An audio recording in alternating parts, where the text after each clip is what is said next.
almost 9 million people displaced in a year. It will be a year in a few. Not have a place to stay.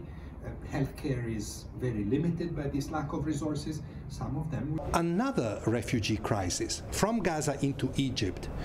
I can assure you, having been the head of UNRWA myself, I speak from knowledge, would make the resolution of that Palestinian refugee question, and as a consequence of the Israeli-Palestinian conflict, impossible.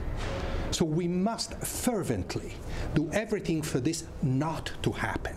And this is why we have constantly said the priority is to have access inside Gaza, because that's the only way that you can prevent this from happening.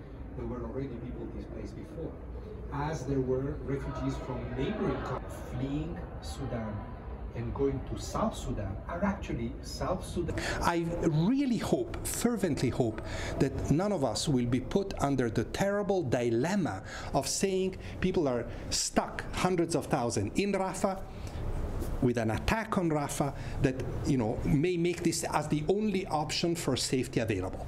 This dilemma is unacceptable, and the responsibility to avoid this dilemma lies squarely in this particular case with Israel, the occupying power in Gaza. So this must be very clear. And that responsibility implies having access to these people so that they don't have to go into, for themselves, a terrible dilemma of, going into Egypt.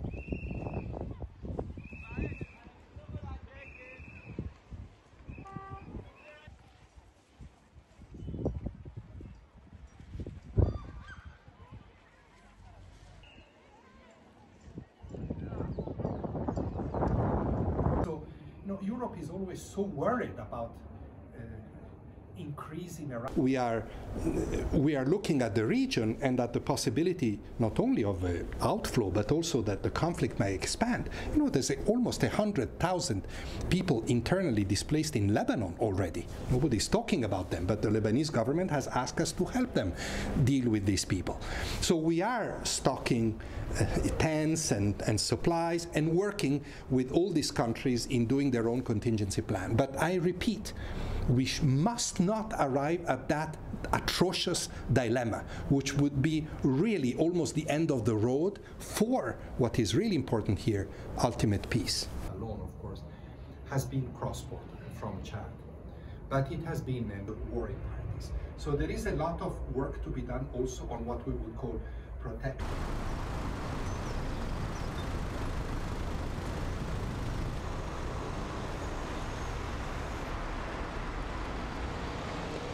More crowds moving away, going to Al-Mawassa and other places on the coast, fearing the bullet shot at a UNICEF car. And so clearly the system that we have in terms of is in fact destroyed. And what we have now is 3/4 of the hospitals and most of safe and clean water.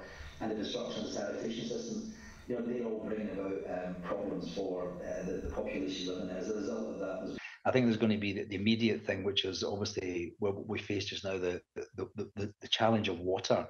This is becoming very hot there now. The water supply system, people have got very much less water than they need. And as a result of that, waterborne diseases due to the lack of safe and clean water and the destruction of the sanitation systems, they're all bringing about problems for the population living there. As a result of that, there's been a lot of illnesses that have arisen, which are waterborne disease illnesses.